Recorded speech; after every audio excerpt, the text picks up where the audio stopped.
The late afternoon sun bled orange across the sky, turning the dusty main street of Hollow Creek into a river of gold. Luke Harlan reined in his horse near the general store, his hat brim low against the glare. He had come for salt, flour, and nothing more.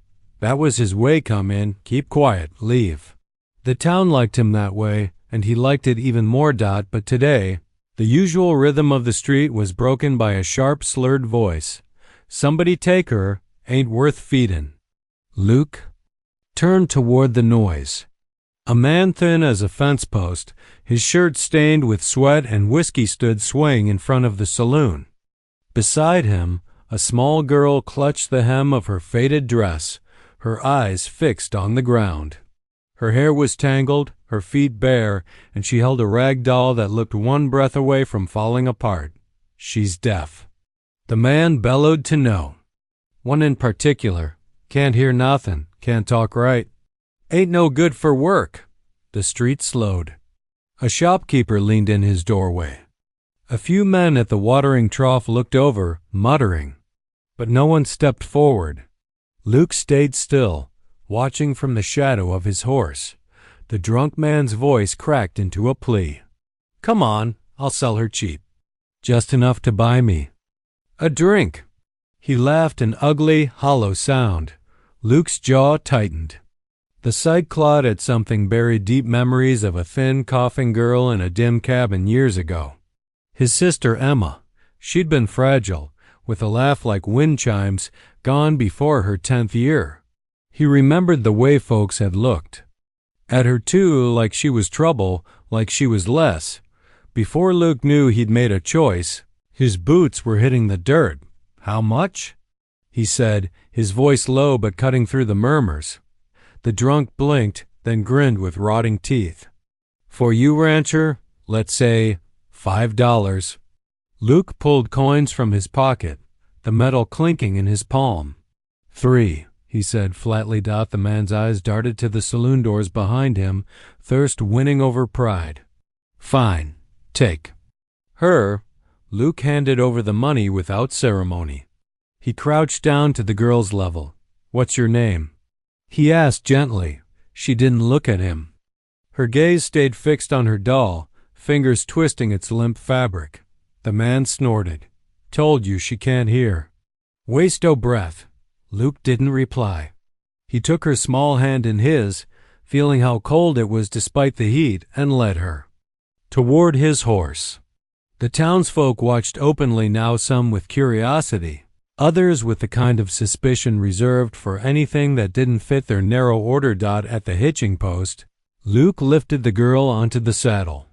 She sat rigid, still staring down at her doll. What's your name? He tried again, speaking slower.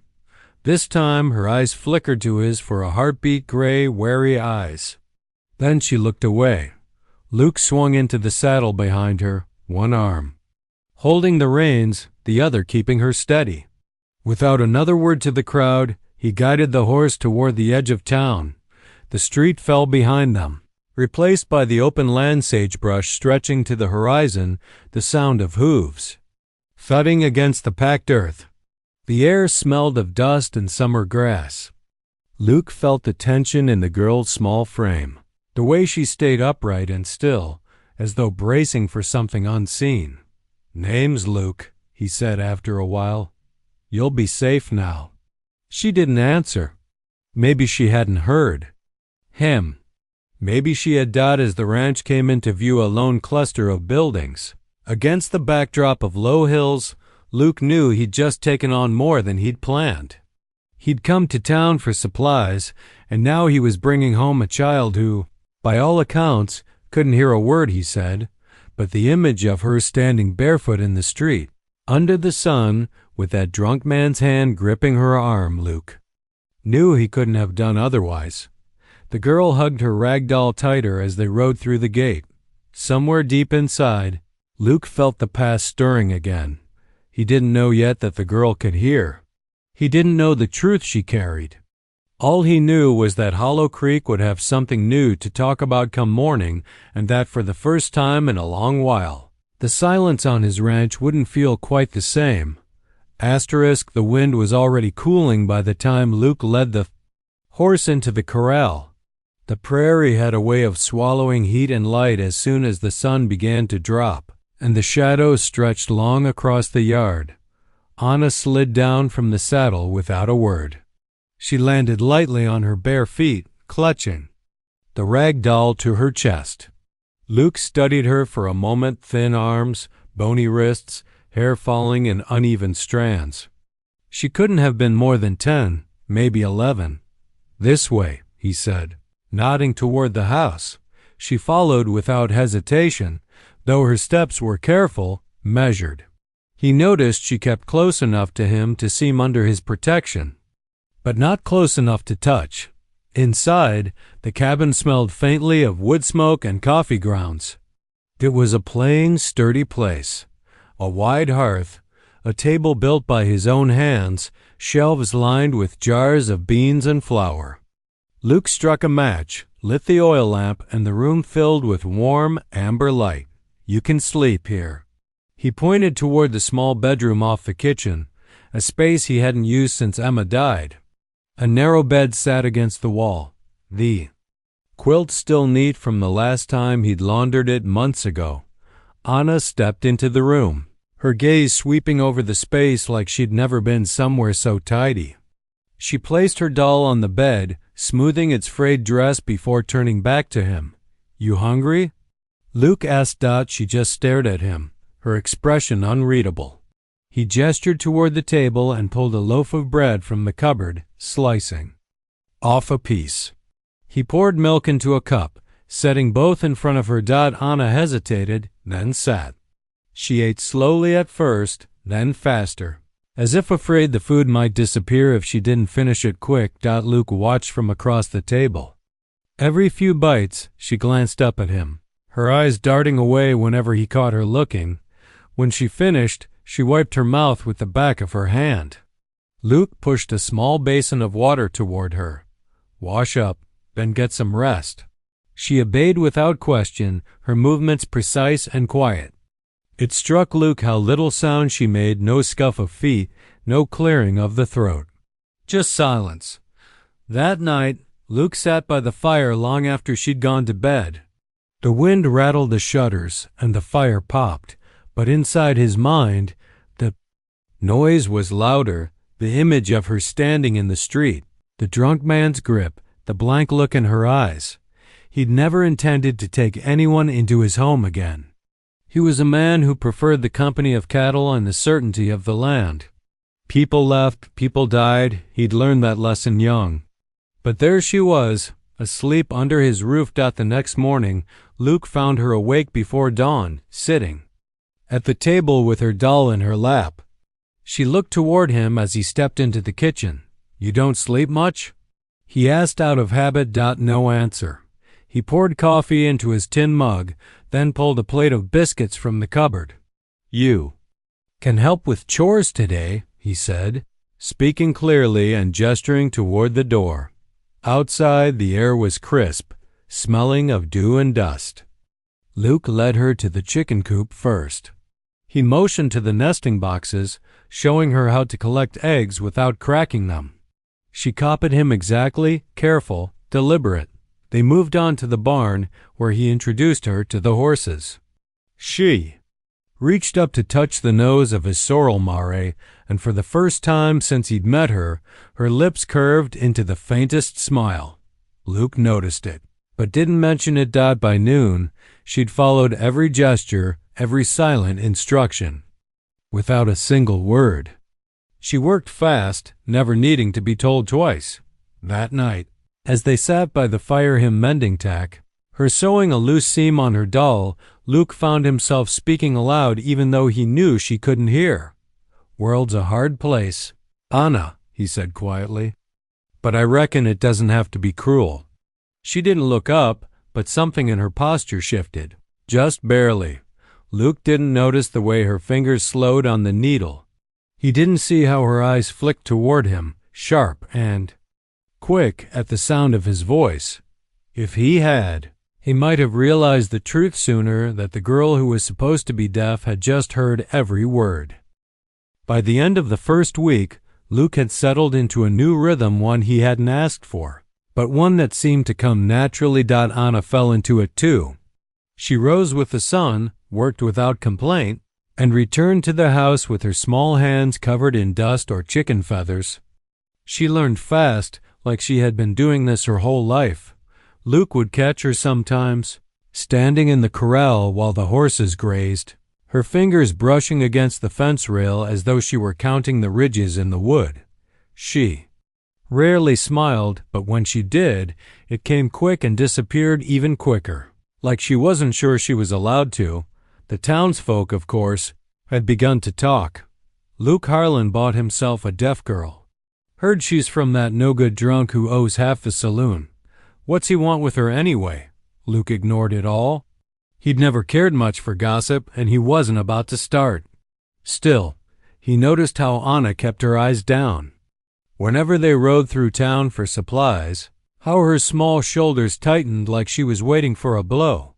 One warm afternoon, Luke was fixing a broken hinge on the barn door while Anna swept the feed room. The sun was bright, cicadas buzzing in the grass, when the sharp whistle of a meadowlark cut through the air. Anna's head turned just slightly, but enough for Luke to notice. She stood still for a second as if listening. Then she went back to sweeping. Luke frowned, but said nothing. 2 days later, he was loading hay into the loft. Anna was down below, stacking the bales as he dropped them. A sudden thunk echoed when a pitchfork slipped from his grip, the metal hitting the floor with a clang. Anna flinched. It was small, a quick tightening of her shoulders, a half turn of the head, but Luke saw it. He watched her carefully the rest of the day, but she gave no other sign. That night, he sat at the table while she mended a tear in her dress. The firelight made her hair look almost gold at the edges. He kept his voice casual. "You're quick at sewing," he said, even though he was certain she couldn't hear. For the briefest moment, her hands paused. Then she went on stitching, her face smooth and unreadable. Luke leaned back in his chair, studying her. Could a deaf person react to tone? Or was it just coincidence? The next morning, he decided to test it. Anna was outside feeding the chickens. Luke stood on the porch, out of her line of sight. He spoke her name softly, almost under his breath. Anna. Her head turned. Just a fraction. But enough. Luke's stomach tightened. When she saw him, she went back to scattering feed like nothing had happened. By the third incident, Luke was sure it wasn't chance. He had been repairing a leather bridle in the barn, his tools laid out on the workbench. He spoke again low, without looking at her. "You missed a spot." She froze mid-motion. Slowly, she glanced at him, then at the bridle in his hands before resuming her work. Luke didn't call her out. Not yet. He wasn't ready to. Something told him the truth, whatever it was, wasn't simple. That evening, as the sun dipped behind the hills, they sat outside in the fading light. The prairie smelled of dust and warm grass, the air cooling with the promise of night. Luke watched her as she traced shapes in the dirt with a stick. She looked peaceful, but he noticed how she kept glancing toward the sound of the cattle lowing. In the distance, for a girl who supposedly lived in silence, she seemed to have a way of catching every noise around her. And Luke Harlan, a man who trusted what he could see, was starting to wonder if he was blind to the most obvious thing of all. The days slipped into each other like cards in a worn deck. Sunrise chores, long hours under the prairie sky, and quiet suppers by lamplight. But for Luke, there was no ignoring the way his curiosity about Anna had started to pull at him. She worked with an attentiveness that went beyond simply watching his hands. He'd catch her pausing mid-task, her head tilting almost imperceptibly toward the sound of the wind against the barn siding or the creak of the gate swinging in the yard.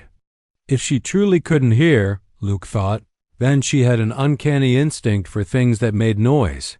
One morning, while fixing the corral fence, Luke drove a nail into a warped board.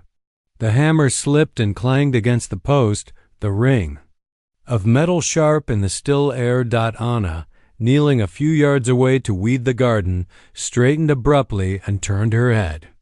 The motion was quick, unthinking, before she bent back over her work. Luke's brow furrowed. He said nothing, but the moment stayed with him. The following afternoon, they were in the barn again. Dust motes floated lazily in the golden light, slanting through the loft windows. Luke was tightening a saddle cinch when the hinges on the back door groaned. Open in the wind. Anna turned instantly toward the sound. Luke watched her for a long moment. "Draft in here," he muttered to himself, his voice low, almost testing. Her eyes flicked toward him. Only for an instant, but long enough to confirm what he was beginning to suspect. She wasn't reacting to movement. She was reacting to sound. That night, after supper, Luke sat by the fire with his coffee. Anna was seated on the floor nearby, darning a pair of socks. The soft pop of the firewood breaking apart sent her gaze briefly toward the hearth. Luke leaned back in his chair, studying her. "Anna," he said quietly. Her needle stilled for a fraction of a second before she resumed stitching. Luke set his mug down. He wasn't the kind of man to jump to conclusions, but this wasn't coincidence anymore. There was a truth sitting in his house that neither of them was speaking aloud. The question was, why was she hiding it? The next day, he decided to push it further. They were out in the pasture, repairing a broken gate. Anna was holding the post, steady while Luke worked the rope.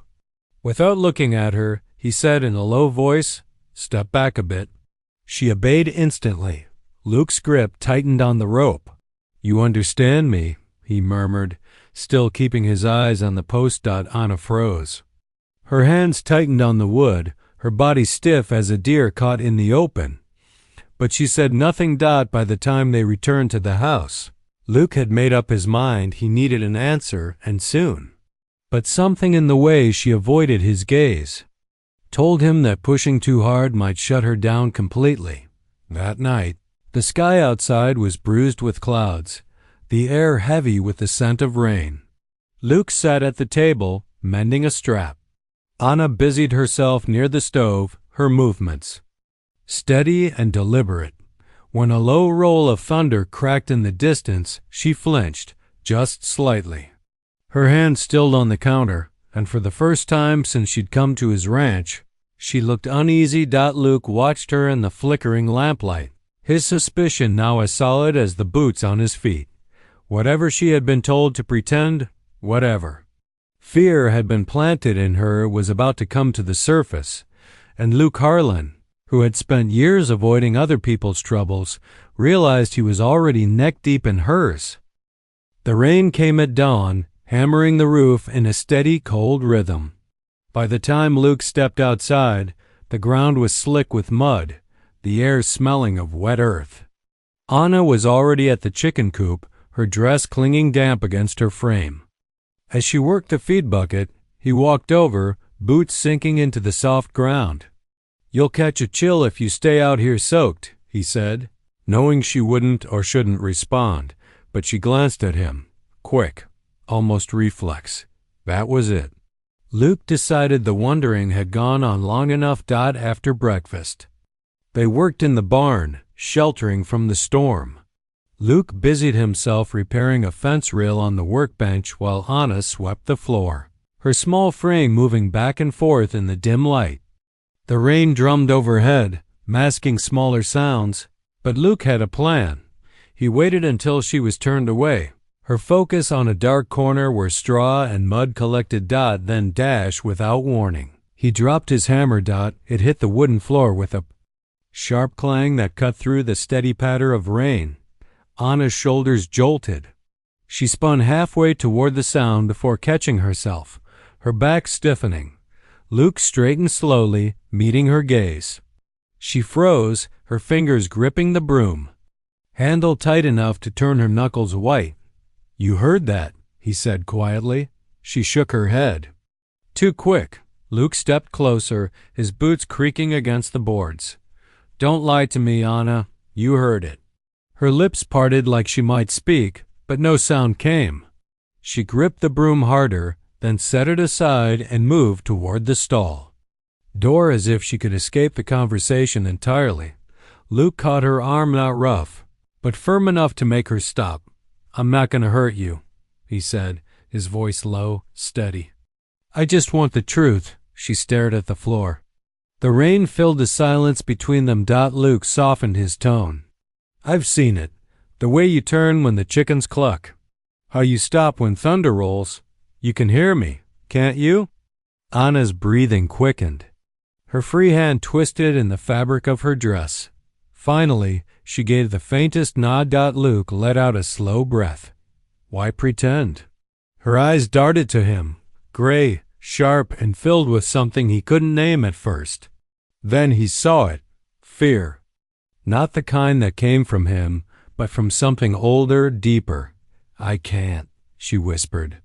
The words were hoarse, unused, like they'd been locked away for years. Luke's chest tightened. You can't what? She shook her head, retreating a step. She stopped herself, pressing her lips together. Luke didn't press. Not yet. He'd learned that some truths came like stubborn mules. You couldn't yank them forward. You had to coax them. All right, he said, picking up the hammer and setting it back on the bench. We'll leave it there for now. Anna blinked at him, surprised. You're safe here, Luke added, his voice quieter. You don't have to pretend with me. She didn't answer. But when she picked up the broom again, her movements were slower, less guarded. And though she kept her head down, Luke noticed she glanced at him more than once, like she was measuring whether she could believe him. That night, the storm finally broke, leaving the air cool and clean. Luke sat by the fire, mending leather straps, while Anna sat cross-legged on the floor, her doll in her lap. He didn't speak.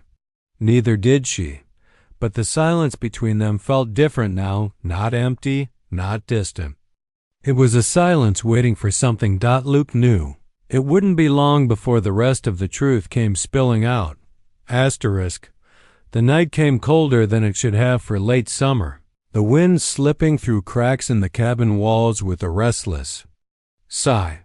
Luke had banked the fire high, but the room still held a chill. Outside, the coyotes called to each other across the dark prairie, their cries thin and haunting. Luke was at the table, whittling a small length of pine into something that might become a spoon. Across the room, Anna sat on the edge of her bed. In the small bedroom, her knees drawn up, the rag doll clasped against her chest. She hadn't touched her supper. Something in her stillness made Luke set the carving knife down. You all right in there? He asked. No answer.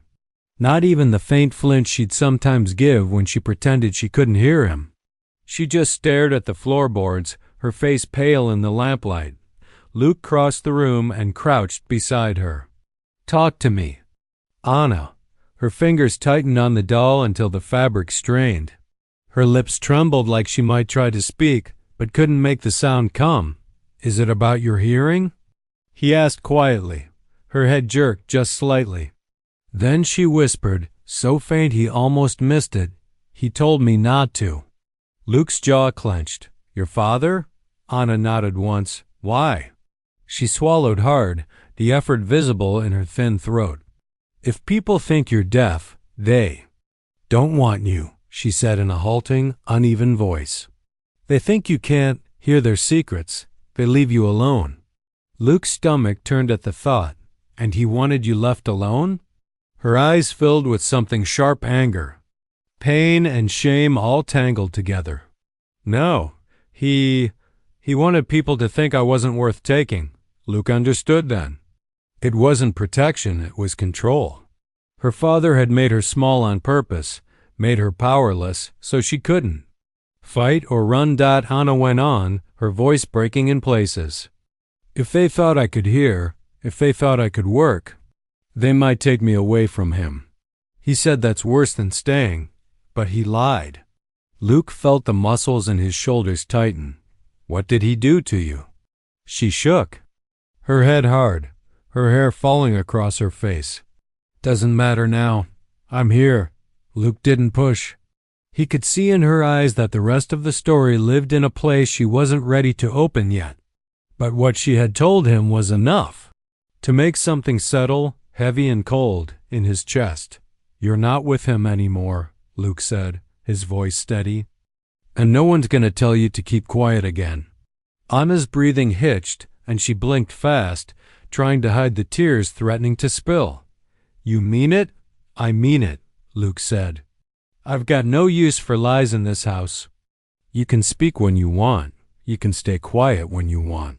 But it'll be your choice, not someone else's. For a long moment, she just stared at him, her small fingers twisting the hem of her dress. Then, slowly, she whispered, "Thank you." Luke nodded and stood, giving her space. He stepped back into the main room, poked at the fire, and stared into the flames longer than he meant to. That night, he heard the faint sound of footsteps on the wooden floor. He didn't turn, didn't let her know he'd noticed. But he could feel her presence in the doorway, watching him from the shadows, not with fear, but with something else. Caution, curiosity, and maybe, just maybe, the first stirrings of trust. Luke didn't sleep much. The wind eased outside, but the weight of what she'd told him lingered.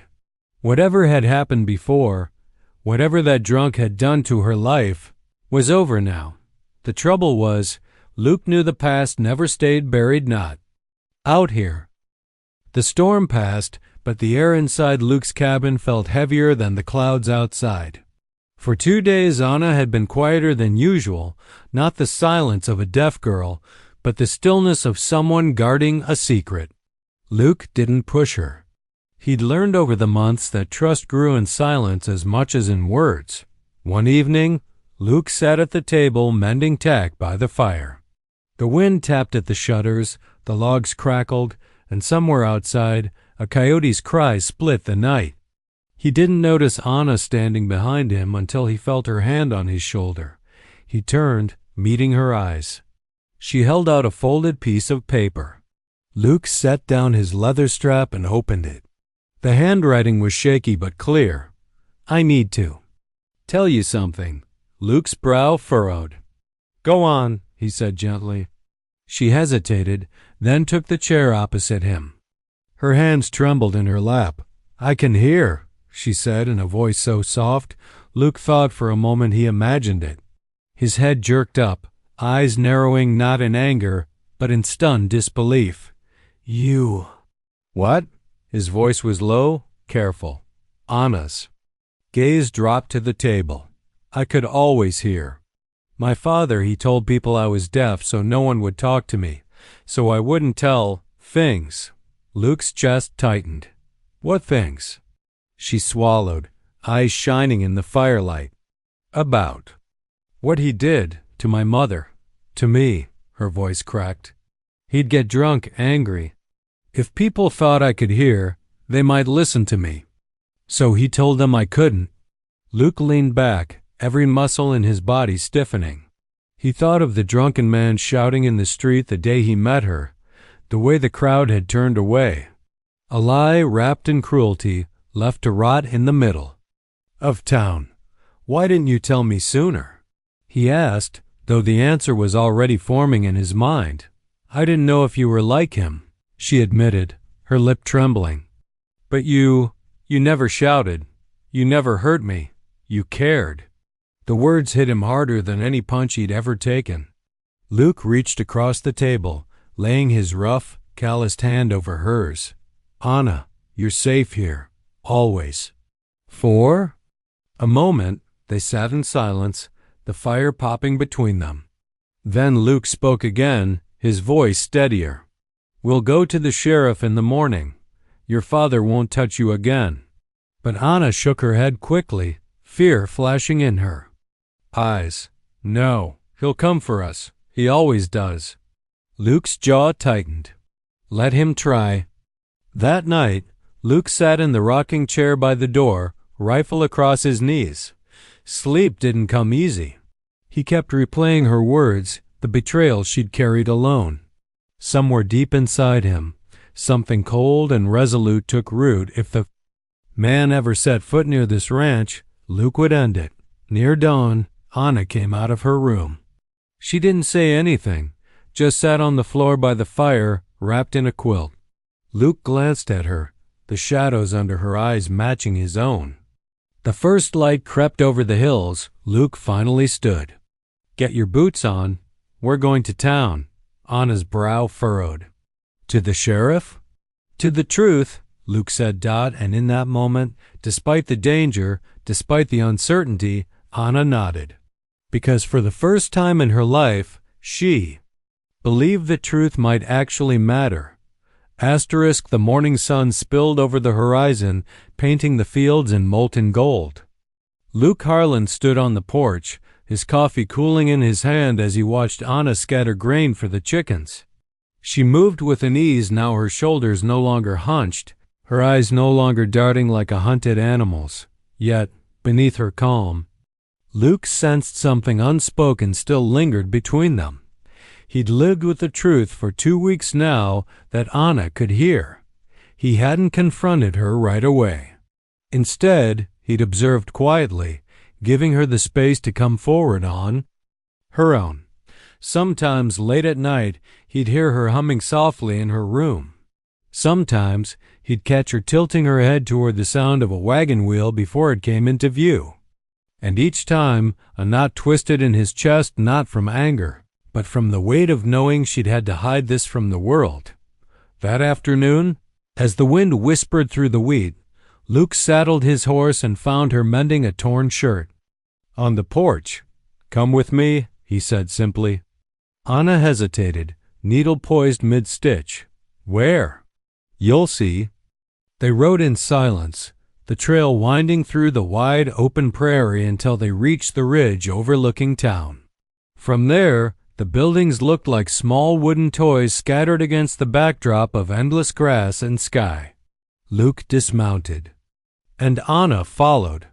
"I want to tell you something," he began, his voice low but steady. "I know you can hear." The words seemed to hang in the air, fragile as glass. Anna's face paled, her hands tightening around her skirt. She opened her mouth, closed it, then looked away toward the horizon. "I didn't mean to lie," she said at last, her voice barely more than a whisper. "My father, if he knew, he always said I was useless. But if I could hear, he'd find other ways to hurt me. So I pretended. It was easier." Luke's throat tightened. He had imagined many reasons, but hearing her say it, the quiet resignation in her tone hit him harder than expected. "You don't have to pretend anymore," he said. "Not with me." Her eyes met his, then clear, vulnerable, and searching. "I didn't know if I could trust you," he nodded slowly. "You've got no reason to trust anyone after what you've been through." "But I'm not him, Anna. I'm not anyone who's ever hurt you." For a moment, neither spoke. The wind carried the distant creak of a wagon axle from town, and Anna turned toward the sound instinctively. When she looked back at him, something in her gaze had shifted, quiet decision settling there. "I can hear you, Luke," she said softly. "Every word you've said since the day we met. And every word you didn't say." Luke's lips quirked into the faintest smile. "Then you know, I mean this, I want you to stay here.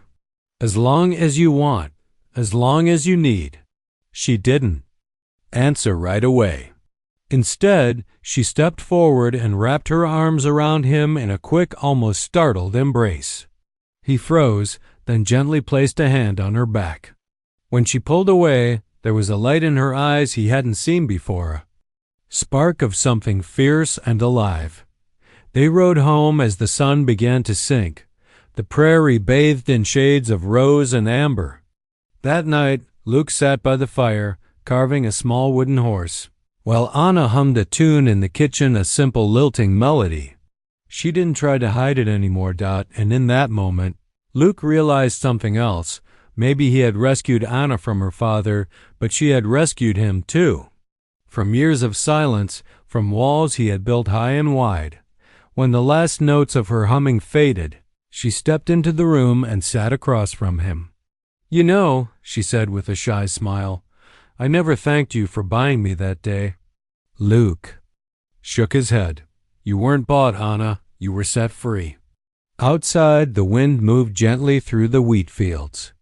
Inside, for the first time in years, Luke felt like the house was full not of echoes, but of life. And Anna, once sold, as useless, sat by the fire and spoke freely, her voice clear and sure, no longer afraid of being heard.